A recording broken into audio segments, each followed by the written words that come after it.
Hi, this is Tejeshwar Reddy, Director of Teja Academy, the leader in competitive exams in both Telugu states. పుట్టుక చావు మధ్యలో ఉండేదే life అనే ఒక puzzle. అది నింపడం ఒక కిక్ మరియు ఛాలెంజ్. అలాగే గ్రూప్ 2లో పేపర్ 1 పేపర్ 3కి మధ్యలో ఉండేదే పేపర్ 2. అదే ఏపీ హిస్టరీ అండ్ పాలిటీ. అత్యధిక మార్కులు రావాలన్నా తెలిసి తప్పులు చేయాలన్నా సబ్జెక్టు పేపర్ ఏదైనా ఉందయ్యా అంటే అది పేపర్ 2 మాత్రమే.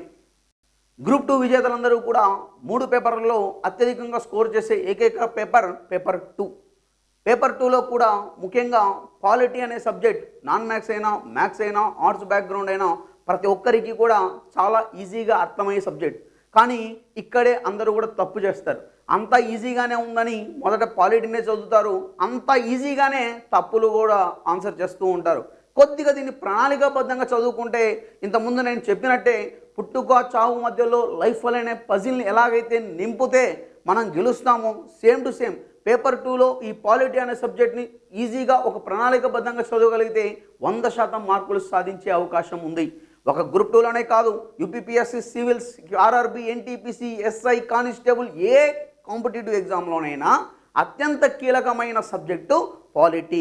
అత్యంత ఈజీగా సులువుగా మార్కులు తెచ్చుకునే సబ్జెక్టు కూడా పాలిటీ. అందరికీ అర్థమయ్యే సబ్జెక్టు కూడా పాలిటీ. అందరూ తప్పులు చేసే సబ్జెక్టు కూడా పాలిటీనే. మరి అలాంటి పాలిటీని 2 తెలుగు రాష్ట్రాల్లో అత్యంత సీనియర్ అధ్యాపకుడు, అలాగే తేజ అకాడమీ గత కొన్ని సంవత్సరాలుగా గ్రూప్ 2, గ్రూప్ 3, పంచాయతీ కార్యదర్శి, సచివాలయం మొదలగు పోటీ పరీక్షలకు అత్యుత్తమ శిక్షణ ఇచ్చి తేజ అకాడమీ ఈ స్థాయిలో నంబర్ 1 పొజిషన్లో నిలవడానికి తన వంతు సహాయ సహకారం అందించిన నా మిత్రుడు, సోదర సమానుడు అయిన శ్రీకృష్ణ గారిని సాధారణంగా వేదిక మీదకి ఆహ్వానిస్తున్నాం. Welcome sir.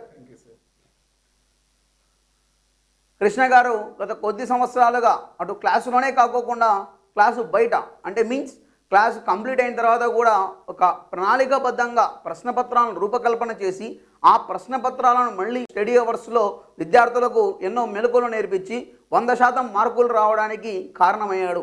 ఇప్పుడు కూడా అంతే పట్టుదలతో టీచింగ్ స్టాఫ్తో పాటు non teaching staff, technical team అందరూ కూడా ప్రయత్నం చేసి విద్యార్థులను విజయ తీరాలకు చేర్చడానికి మీ ముందుకు వచ్చింది తేజ అకాడమీ యాప్. ఈరోజు మన ముందుకు వచ్చిన కృష్ణ గారు పాలిటీ గురించి విశ్లేషించి క్లాసును ప్రారంభిస్తాడు. సార్ ప్లీజ్ మా విద్యార్థులకి మీ విలువైన సలహాలు సూచనలు అందిస్తారని ఆశిస్తున్నాను. గత కొన్ని సంవత్సరాలుగా తేజ అకాడమీలో పాలిటీ అధ్యాపకంగా వర్క్ చేస్తున్నాను. గ్రూప్ 1, గ్రూప్ 2 సచివాలయంకి పాలిటీని నేను బోధించాను. గత నోటిఫికేషన్లో సచివాలయంలో 400 పైన ఉద్యోగాలు, గ్రూప్ 3లో స్టేట్ ర్యాంక్, గ్రూప్ 2లో అనేకమైన ఉద్యోగాలు సాధించబడిన తేజ అకాడమీ రాష్ట్రంలోనే నెంబర్ 1 స్థానంలో ఉన్నందుకు, ఆ నెంబర్ 1 స్థానంలో ఉండడానికి మాకు ఈ రకంగా తోడ్పాటిచ్చిన మా డైరెక్టర్ తేజేశ్వర్ రెడ్డి గారికి, ఈ స్థాయికి నిలబడడానికి మేము ఒక ప్రిపరేషన్ ప్లాన్ని ఒకటి రెడీ చేశాం. ప్రతిరోజు డైలీ టెస్ట్, ఆ తర్వాత దానికి ఎక్స్ప్లెనేషన్, ప్రతి వీక్లీ గ్రాండ్ టెస్ట్, దానికి మళ్ళీ ఎక్స్ప్లెనేషన్. ఈ విధంగా విద్యార్థులని పూర్తి స్థాయిలో సన్నద్ధం చేయడానికి టీచింగ్ స్టాఫ్తో పాటుగా మా టెక్నికల్ టీం కూడా మాకు ఎంతో సహకరించింది.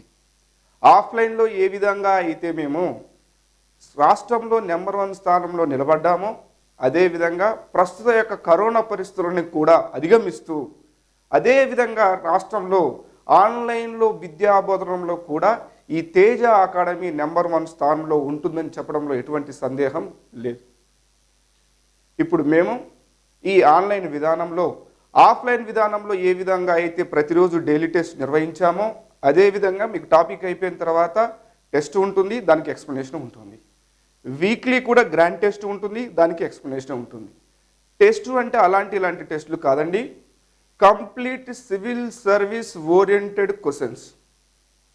మీకు టాపిక్ అయిపోయిన తర్వాత ఆ టాపిక్లో 1990 నుండి 2019 వరకు ఏ క్వశ్చన్స్ అయితే వచ్చాయో సివిల్స్లో ఆ క్వశ్చన్స్ మళ్ళీ మీకు ప్రాక్టీస్ టెస్ట్గా ఇవ్వడం జరుగుతుంది. ఈ రకంగా మేము ప్లాన్ చేసామండి. దయచేసి మా వీడియోలని చూడండి, టెస్ట్ని ప్రాక్టీస్ చేయండి. మీకు సార్ చెప్పినట్లుగా 75 మార్కులకి 70 ఏవో 100% వస్తాయని చెప్పేసి ఈ సభాముఖంగా మీకు నేను తెలియజేస్తున్నాను. అయోధ్య వర్డిక్ట్, అయోధ్య వివాదం గురించి ఇప్పుడు మనము తెలుసుకుందాం. అయోధ్య వివాదం ఎక్కడ ప్రారంభమైంది, దీనిని సుప్రీంకోర్టు ఏ విధంగా పరిష్కరించింది? నవంబర్ 9, 2019 నాడు సుప్రీంకోర్టు చారిత్రాత్మకమైన తీర్పు ఇచ్చి ఈ వివాదాన్ని పరిష్కరించింది. దానికి సంబంధించిన చారిత్రక నేపథ్యాన్ని ఇప్పుడు మనము చూద్దాం. అయోధ్య వివాదంకి చారిత్రక నేపథ్యాన్ని మనం గమనించినట్లయితే 1526వ సంవత్సరంలో బాబర్, మొఘల్ చక్రవర్తి బాబర్ మొదటి పానిపట్టు యుద్ధం జరుగుతుంది. ఈ మొదటి పానిపట్టు యుద్ధంలో ఢిల్లీ సుల్తాన్ అయిన ఇబ్రాహిం లోడిని ఓడించి ఢిల్లీ యొక్క సామ్రాజ్యాన్ని ఆక్రమిస్తాడు. ఆక్రమించిన తరువాత 1528వ సంవత్సరంలో బాబర్ యొక్క కమాండర్ మీర్ బాకి,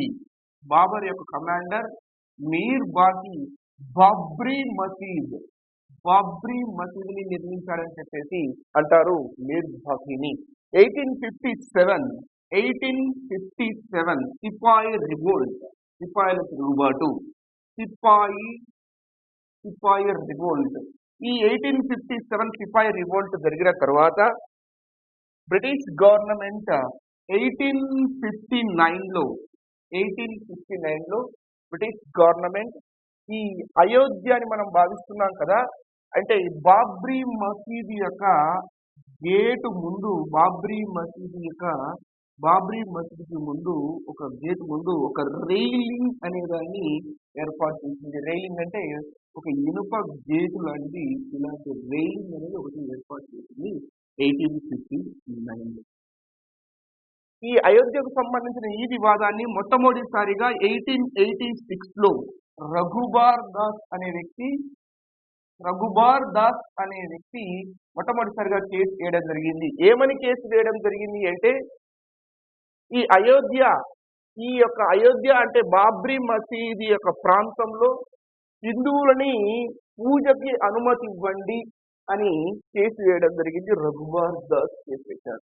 ఈ కేసుని ఏం చేసిందంటే కోర్టు రిజెక్ట్ చేసింది. ఆ తర్వాత 1949లో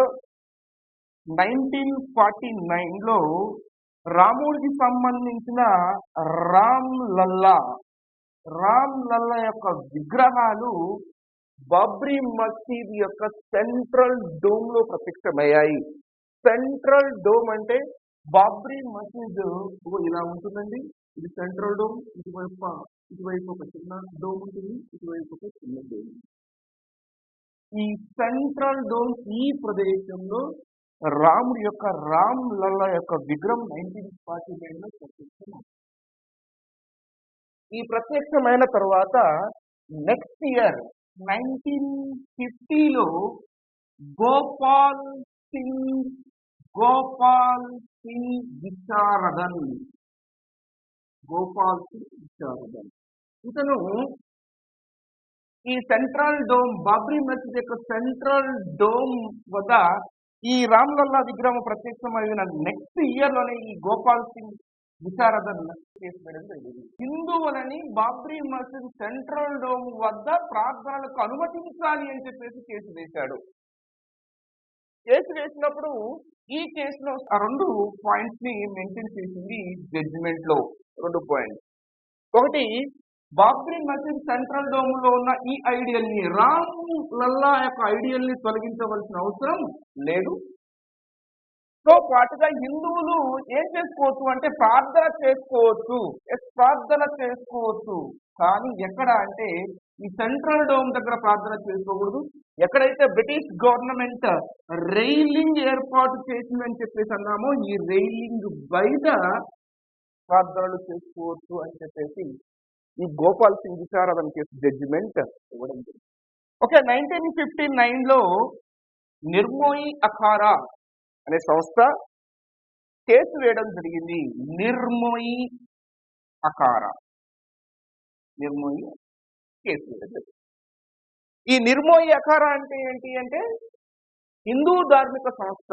ఉత్తర భారతదేశంలోని రాముడి యొక్క మందిరాలను నిర్మిస్తూ పూజా కార్యక్రమాలను నిర్వహించే ఒక హిందూ ధార్మిక సంస్థ. ఈ సంస్థ వివాదాస్పదమైన 2.77 ఎకరాల ఈ భూమి హిందూ మతానికి సంబంధించినది అని చెప్పేసి కేసు వేయడం జరిగింది. ఆ తర్వాత 2 సంవత్సరాల తర్వాత 1961లో సున్నీ వక్ఫ్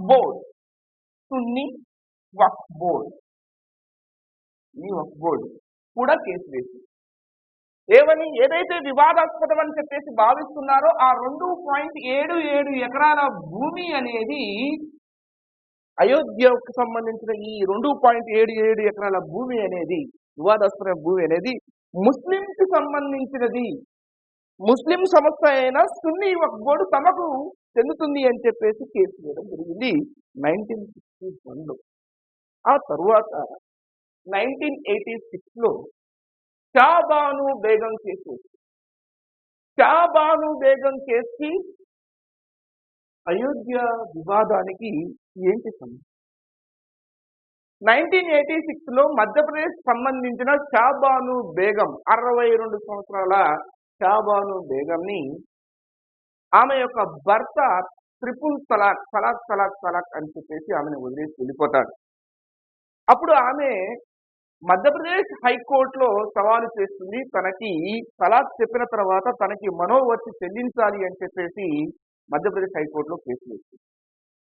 ఈ కేసు వేసినప్పుడు మధ్యప్రదేశ్ హైకోర్టు ఏమి తీర్పు చెప్పింది అంటే తలాక్ చెప్పిన తర్వాత కూడా ఆమె జీవించి ఉన్నంత కాలము ఆమె యొక్క భర్త ఏం చేయాలంటే ఆమెకు మనోవర్తి చెల్లించాలి అని చెప్పేసి మధ్యప్రదేశ్ హైకోర్టు తీర్పును వెలువరించింది.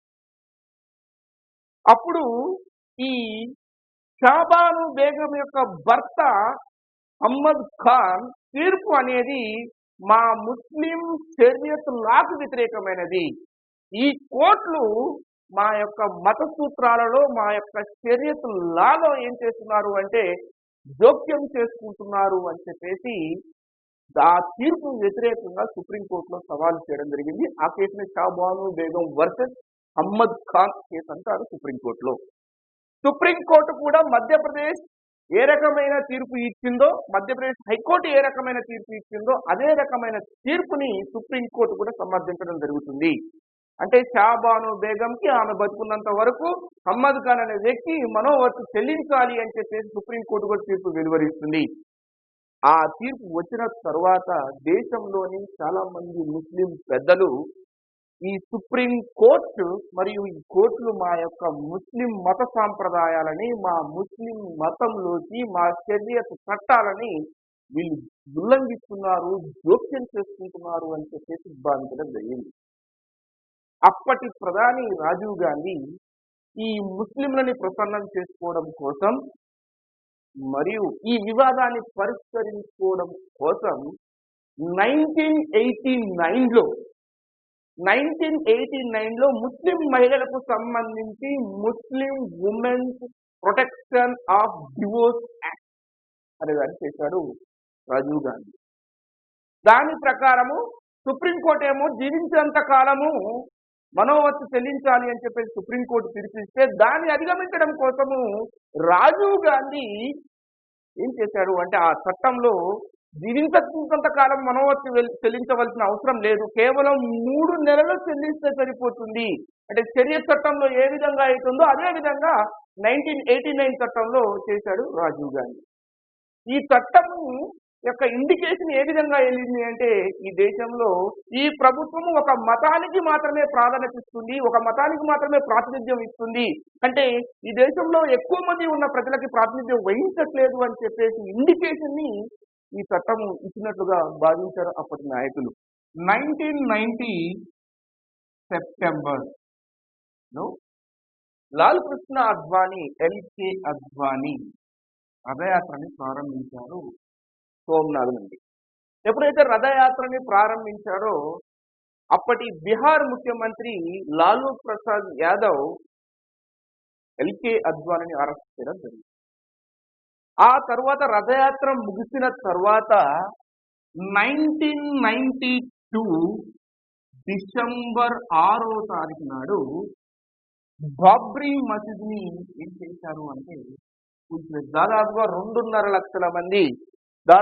2.5 లక్షల మంది కర సేవకులు 1992 డిసెంబర్ 6వ తారీఖు నాడు బాబ్రీ మసీదుని కూల్చివేయడం జరిగింది. అందుకే డిసెంబర్ 6వ తారీఖున ముస్లింలు బ్లాక్ డేగా వర్ణిస్తారు. ఈ కూల్చివేత పైన అప్పటి ప్రధానమంత్రి పివి నరసింహారావు గారు లిబర్హన్ కమిషన్ ని ఏర్పాటు చేశారు. ఈ లిబరల్ కమిషన్ లో అప్పటి ప్రముఖ బీజేపీ నాయకులు లాల్ కృష్ణ అద్వానీ, అటల్ బిహారీ వాజ్పేయి, ఉమా భారతి, మురళీ మనోహర్ జోషి వీళ్ళందరూ దోషులుగా పరిగణిస్తూ ఈ లిబరల్ కమిషన్ ముందు హాజరయ్యారు. ఆ తర్వాత అప్పటి ప్రధాని అయిన పివి నరసింహారావు గారు 1993లో ఈ అయోధ్య చుట్టుపక్కల ఉన్న ప్రాంతాన్ని దాదాపుగా 67 ఎకరాల భూమిని ఏం చేశాడు అంటే ప్రభుత్వం స్వాధీనం చేసుకుంటుంది. ఈ స్వాధీనానికి వ్యతిరేకంగా 67 ఎకరాల భూమి స్వాధీనానికి వ్యతిరేకంగా డాక్టర్ ఇస్మాయిల్ ఫారూఖీ 1994లో doctor Ismail Faruqui very famous case ఇది. Ismail Faruqui very famous case వేశాడు. దేనికి వ్యతిరేకంగా అంటే అయోధ్య చుట్టుపక్కల ప్రాంతంలో ఉన్న 67 ఎకరాల భూమిని స్వాధీనానికి వ్యతిరేకంగా డాక్టర్ ఇస్మాయిల్ ఫారూఖీ సుప్రీంకోర్టులో కేసు వేయడం జరిగింది. ఈ కేసులో సుప్రీంకోర్టు ప్రభుత్వాన్ని ప్రశ్నించింది, పివి నరసింహారావు గవర్నమెంట్ ప్రశ్నించింది. అయోధ్య చుట్టుపక్కల ఉన్న 67 ఎకరాల భూమిని మీరు ఏ విధంగా స్వాధీనం చేసుకున్నారు అని చెప్పేసి ఈ కేసులో ప్రశ్నించడం జరిగింది. ప్రశ్నించినప్పుడు అప్పుడు ప్రభుత్వము మేము 67 ఎకరాల భూమిని స్వాధీనం చేసుకున్నాము, కానీ ఏ విధంగా స్వాధీనం చేసుకున్నాము అంటే ఒక చట్టం ప్రకారము బేస్డ్ ఆన్ యాక్ట్, ఒక చట్టం ప్రకారం స్వాధీనం చేసుకున్నాము. ఏ విధంగా స్వాధీనం చేసుకున్నారంటే some land acquisition Ayodhya act 1993 ఈ చట్టం ప్రకారము some land acquisition Ayodhya act 1993 ఈ చట్టం ప్రకారం మేము ఈ 67 ఎకరాల భూమిని స్వాధీనం చేసుకున్నాం. Masjid is not essential part of నమాజ్.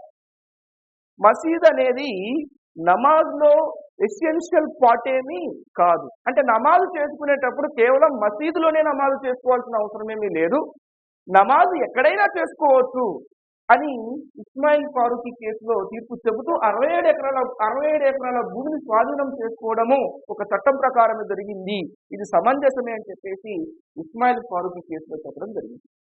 1989లో ఫైజాబాద్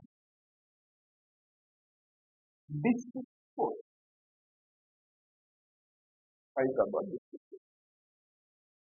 ఈ Faizabad district court first time హిందువులు ఈ కోర్టులో కేసు ఫైల్ అయినప్పుడు ఫస్ట్ టైం హిందువులు ఎక్కడైతే నేను సెంట్రల్ డోములో రామ్లల్లా విగ్రహం ప్రత్యక్షమైందని చెప్పానో ఇక ఈ సెంట్రల్ డోమ్ దగ్గరికి వెళ్ళి ప్రార్థనలు చేసుకోవచ్చు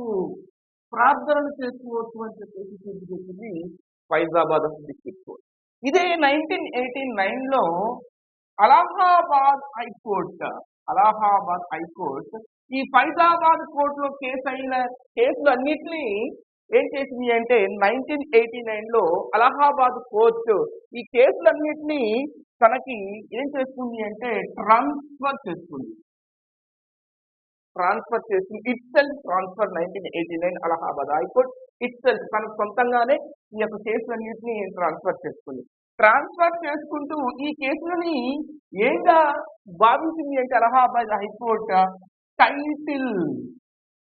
టైటిల్ వివాదాలు అంటే ఆస్తి వివాదాలు టైటిల్ డిస్ప్యూట్స్ గా అది వర్ణించింది. టైటిల్ డిస్ప్యూట్స్ డిసైడ్ చేసింది అలహాబాద్. ఆ తర్వాత అలహాబాద్ హైకోర్టు ఎప్పుడైతే ఈ యొక్క కేసుని టైటిల్ డిస్ట్రిబ్యూట్ గా పరిగణించిందో అప్పుడు ఆర్కియాలజికల్ సర్వే ఆఫ్ ఇండియా ASIకి ఏం చెప్పింది అంటే ఈ చుట్టుపక్కల ప్రాంతాలని అయోధ్య యొక్క చుట్టుపక్కల ప్రాంతాలని మీరు ఏం చేయండి ఎక్స్కవేట్ చేయండి, దట్ మీన్స్ తవ్వకాలు జరపండి. అసలు ఆ చుట్టుపక్కల ప్రాంతంలో ఏముందో ఒకసారి మీరు తవ్వకాలు జరిపి దానికి రిపోర్ట్ నాకు ఇవ్వండి అని చెప్పేసి చెప్పడం జరిగింది. ఎస్, ఈ అస్కార్ సర్వే ఆఫ్ ఇండియా తవ్వకాలు జరిపిన తర్వాత తన యొక్క రిపోర్ట్ 2003లో ఇచ్చింది. 2003లో ఇచ్చిన తర్వాత 2010 సెప్టెంబర్ 30వ తారీఖు నాడు 3 న్యాయమూర్తులతో కూడుకున్న బెంచ్ అయోధ్య వివాదాన్ని పరిష్కరించింది. ఈ పరిష్కారం అనేది ఎవరిని కూడా సంతృప్తి చెందినట్లుగా భావించడానికి వీల్లేదు. అటు నిర్మోయి అఖారా, ఇటు రామ్లల్లా, ఇంకోవైపు సున్నీ వక్ఫ్ బోర్డ్ ఈ వివాదాన్ని 2010 సెప్టెంబర్ 30వ తారీఖు నాడు 3 న్యాయమూర్తుల బెంచ్ తీర్పు వెలువరించింది. సిబాగత్ ఉల్లా ఖాన్, సుధీర్ అగర్వాల్, ధరమ్వీర్ శర్మ ఈ 3 న్యాయమూర్తుల బెంచ్ తీర్పుని ఈ విధంగా వెలువరించింది. 1/3 వంతు అంటే 2.77 ఎకరాల ఈ భూమిని 1/3 వంతు భూమిని నిర్మోయి అఖారాకి మరియు 1/3 వంతు భూమిని రామ్ లల్లాకి 1/3 వంతు భూమిని సున్నీ వక్ఫ్ బోర్డు కేటాయించడం జరిగింది. కానీ ఈ తీర్పు ఎవరిని సంతృప్తి చెందినట్టుగా భావించండి. అటు నిర్మోయి అఖారా కానీ, రామ్లల్లా కానీ, సున్నీ వక్ఫ్ బోర్డు కానీ ఎవరు కూడా సంతృప్తి చెందలేదు. ఇప్పుడు ఈ వివాదం ఎక్కడికి వెళ్ళింది అంటే సుప్రీంకోర్టుకి వెళ్ళింది. ఈ తీర్పును సవాలు చేసి సుప్రీంకోర్టులో ఈ వివాదం వెళ్ళింది. అయితే దీనికి సంబంధించి అనేక రకాల కేసులు ఫైల్ అయ్యాయి సుప్రీంకోర్టులో. Public interest litigations, that means pills కూడా చాలా వరకు సుప్రీంకోర్టులో ఏమయ్యాయంటే ఫైల్ అయ్యాయి. అయితే ఈ వివాదాన్ని పరిష్కరించడం కోసం అప్పటి ప్రధాన న్యాయమూర్తి దీపక్ మిశ్రా ఏం చేశారంటే ఒక అడ్వైజరీ ప్యానల్ ని ఏర్పాటు చేశారు. మీడియేషన్ ప్యానల్ అని కూడా అంటారు. ఈ మీడియేషన్ ప్యానల్ ఏం చేయాలి అంటే వారందరిని మీడియేట్ చేస్తూ దాన్ని పరిష్కరించడాలి. న్యాయ ప్రక్రియల ద్వారా కాకుండా మీడియేషన్ ద్వారా కూడా ప్రయత్నం చేశారు. ఒకసారి దలై లామా కూడా ఈ మీడియేషన్ ప్యానల్లో పాల్గొని పరిష్కరించడానికి ప్రయత్నం చేయలేరు. ఆ తరువాత 2019 ఆగస్టులో 3 మెంబర్స్ మీడియేషన్ ప్యానల్ ని ఏర్పాటు చేయడం జరిగింది. ఆ 3 మెంబర్స్ మీడియేషన్ ప్యానల్లో రిటైర్డ్ సుప్రీంకోర్టు జడ్జ్ ఖలీఫుల్లా మనకి ఫేమస్ వ్యక్తి ఒకరు తెలుసు, ఆర్ట్ ఆఫ్ లివింగ్ అధినేత పండిట్ రవిశంకర్ మరియు మద్రాస్ హైకోర్టు న్యాయవాది శ్రీరామ్ పంచ్ ఈ ముగ్గురితో మీడియేషన్ ఛానల్ ని ఏర్పాటు చేయడం జరిగింది. కానీ వీరికి 8 వారాల సమయాన్ని ఇచ్చారు. ఈ మీడియేషన్ ఛానల్ కూడా ఫెయిల్ అయింది. రంజన్ గగోయ్ వచ్చిన తర్వాత 5 న్యాయమూర్తులతో కలిపి ఒక రాజ్యాంగ ధర్మాసనాన్ని ఏర్పాటు చేశారు. 5 members constitutional bench headed by Ranjan Gogoi. ఆ రంజన్ గగోయ్ ఏం చేశారంటే 2019 నవంబర్ 9వ తారీఖు నాడు ఈ అయోధ్య యొక్క వివాదానికి పరిష్కారాన్ని ఇచ్చారు.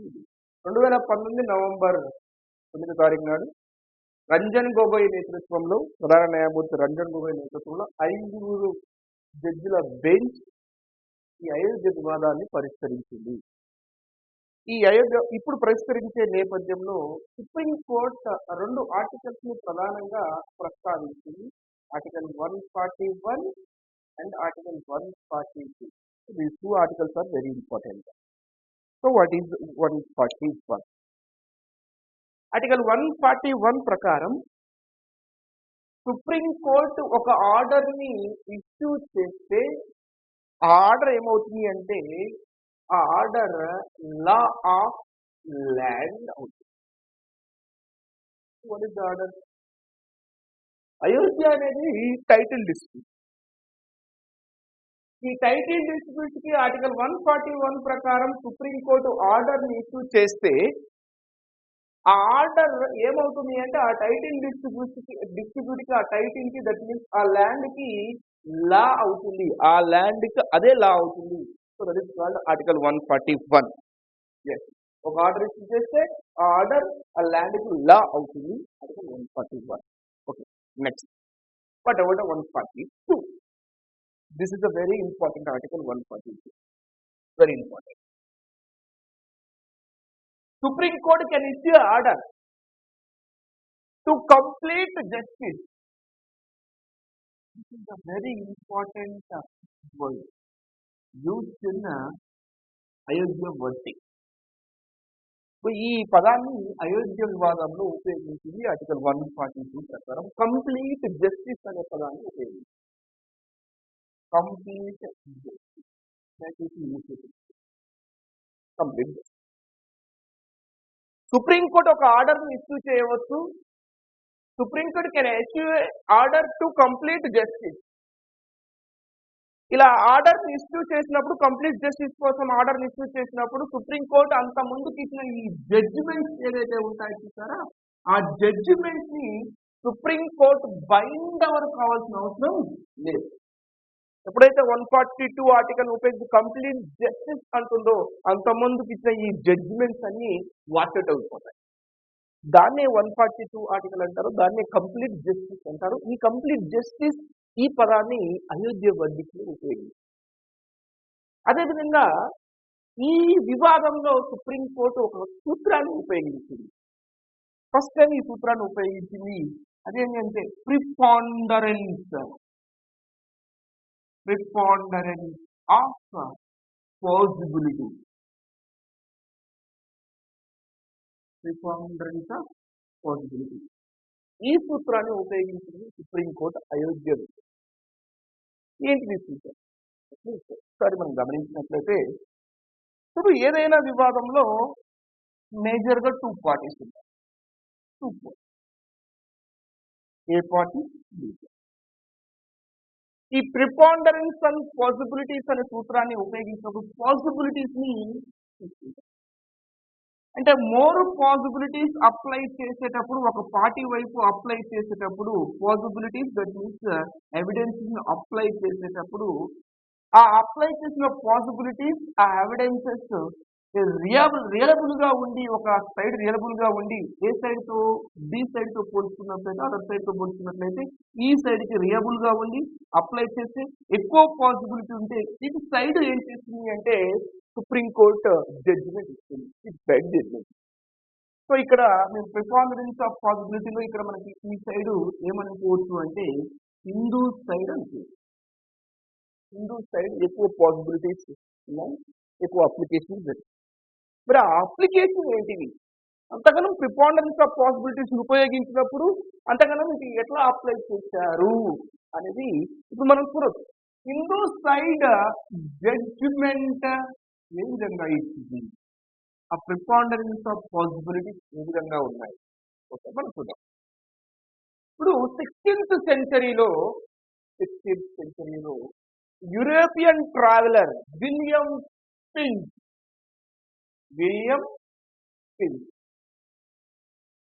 సో ఇతని ప్రకారం ఈ అయోధ్య పరిసర ప్రాంతాలలో ఈ ప్రాంతాలలో హిందువులు పూజలు చేశారని, హిందూ పిలిగ్రిమ్స్ ఉన్నారు అని చెప్పేసి విలియం పిన్స్ అండ్ మాంటిగోమీ మార్టిన్ వీరి ప్రకారము ఈ ప్రాంతంలో హిందువులు ఉన్నారని ఎవిడెన్స్ ఉంది. అదేవిధంగా రెండో విషయం ఏంటి అంటే ఐనీ అక్బరీ ఎవరు రాశారు? అబుల్ ఫజల్ రాసిన ఐనీ అక్బరీలో కూడా ఎవరు రాశారు? Abul Fazl, very famous poet. Abul Fazl రాసిన ఐనీ అక్బరీలో కూడా ఈ అయోధ్య పరిసర ప్రాంతంలో హిందూ పిలిగ్రిమ్స్ ఉన్నారు, హిందూ భక్తులు ఉన్నారు, అక్కడ పూజలు జరిగాయని చెప్పేసి అబుల్ ఫజల్ రాసిన ఐని అక్బరులు కూడా ప్రస్తావించడం జరిగింది. ఇంకొక విషయం, ఇంపార్టెంట్ విషయం ఏంటి అంటే, థర్డ్ పాయింట్ గా మనం దాన్ని చూసుకుంటే, ఎప్పుడైతే 1528లో బాబ్రీ మసీద్ జరిగిందో అక్కడి నుంచి 1857 సిపాయి రివోల్ట్ జరిగింది కదా, ఈ మధ్య ప్రాంతంలో అంటే ఇక్కడి నుంచి ఇక్కడి వరకు ఈ మధ్య ప్రాంతంలో ఈ అయోధ్య అంటే బాబ్రీ మసీదులో నిరాటంకంగా నమాజులు జరిగాయని చెప్పేసి సున్నీ వక్ఫ్ బోర్డు సాక్ష్యాలను నిరూపించలేకపోయింది. కానీ ఈ యొక్క సాక్ష్యాల ప్రకారము 1528 నుంచి 1857 వరకు ఈ ప్రాంతంలో పూజలు జరిగాయని చెప్పేసి రామ్లల్లా మరియు నిర్మోయి అఖారా అనే వారు నిరూపించడం జరిగింది. సో అక్కడ నిరాటంకంగా పూజలు జరుగుతూనే ఉన్నాయి వివాదాస్పదమైన ప్రాంతం. ఇలా కొన్ని పాసిబిలిటీస్ ఉన్నాయి. ఇక మనం ఇంతకుముందుకు archaeological survey of India ASI గురించి మాట్లాడాము. ఏమని ఏఎస్ఐ వారిని తవ్వకాలు జరపని చెప్పేసి అన్న 2003లో మనకి రిపోర్ట్ ఇచ్చారు. ఈ archaeological survey of India report ప్రకారం ఏముంది అంటే గమనించాలి, ఈ బాబ్రీ మసీద్ అనేది వేకెంట్ ల్యాండ్ లో నిర్మించలేదు. 1528 నిర్మించిన ఈ మసీద్ వేకెంట్ ల్యాండ్ లో నిర్మించలేదు, అంటే ఖాళీ ప్రదేశంలో నిర్మించారు. ఇక్కడ తవ్వకాలు జరిపినప్పుడు హిందువులకు సంబంధించిన కొన్ని అవశేషాలు లభించాయి. మరి ఆ హిందువులకు సంబంధించిన ఈ అవశేషాలు రామ మందిరానికి సంబంధించినవి అని చెప్పలేదు. ఈ అంశాలని ఆర్కియాలజికల్ సర్వే ఆఫ్ ఇండియా సుప్రీంకోర్టుకి సమర్పించింది. అది వేకెంట్ ల్యాండ్ కాదు. ఆ వేకెంట్ ల్యాండ్ కంటే అక్కడ ఆ ప్రదేశంలో హిందువులకు సంబంధించిన నిర్మాణాలు ఉన్నాయి. ఆ నిర్మాణము రామ మందిరమా కాదా అని చెప్పలేదు. Archaeological survey of India. So వీటి ఆధారంగా సుప్రీంకోర్టు ఏం చేసింది అంటే హిందువుల సైడ్ జడ్జిమెంట్ ఏమనిచ్చింది అంటే ఈ 2.77 ఎకరాల భూమి ఏదైతే వివాదాస్పదమైన భూమి ఉందో అది ఎవరికి అప్పగించింది? హిందువుల సైడ్ అప్పగించింది. అప్పగిస్తూ 3 నెలలలో ఏం ఏర్పాటు చేయాలి? ఒక ట్రస్ట్ ఏర్పాటు చేసి ఏం చేయాలి? రామ మందిర నిర్మాణం జరపాలి అని చెప్పేసి హిందువుల సైడ్ జడ్జిమెంట్ ఇచ్చింది. Hindu side judgment. మరి ఈ జడ్జిమెంట్ ఇరు పక్షాల వారు సంతృప్తి చెందినట్టుగా భావిస్తున్నారు. అంటే ముస్లిం సైడ్ పాసిబిలిటీస్ ఏమున్నాయి అంటే ముస్లిం సైడ్ ఏమి జడ్జిమెంట్ ఇచ్చింది అంటే ముస్లింలు కూడా ఏ విధంగా సాటిస్ఫై అయ్యారు. ఫస్ట్ పాయింట్ ఏంటంటే 1949లో సెంట్రల్ డూమ్ లో మనం తెలుసుకుంటుంది. సెంట్రల్ డూమ్ లో ఈ సెంట్రల్ రూమ్ లో రామ్ లల్లా విగ్రహాన్ని రామ్ లల్లా ఐడల్ ని పెట్టడం అనేది బాబ్రీ మసీద్ యొక్క పవిత్రతను దెబ్బతీయడమే అని చెప్పేసి చెప్పుకుంటున్నాయి. రెండో point, very important point, 1992 very important, December 6వ తారీఖు నాడు బాబ్రీ మసీద్ని కూలగొట్టడం అనేది దేనికి వ్యతిరేకము అంటే rule of law. Rule of లాని వైలేషన్ చేసినట్టుగా rule of law. Third point ఏంటి అంటే ఆల్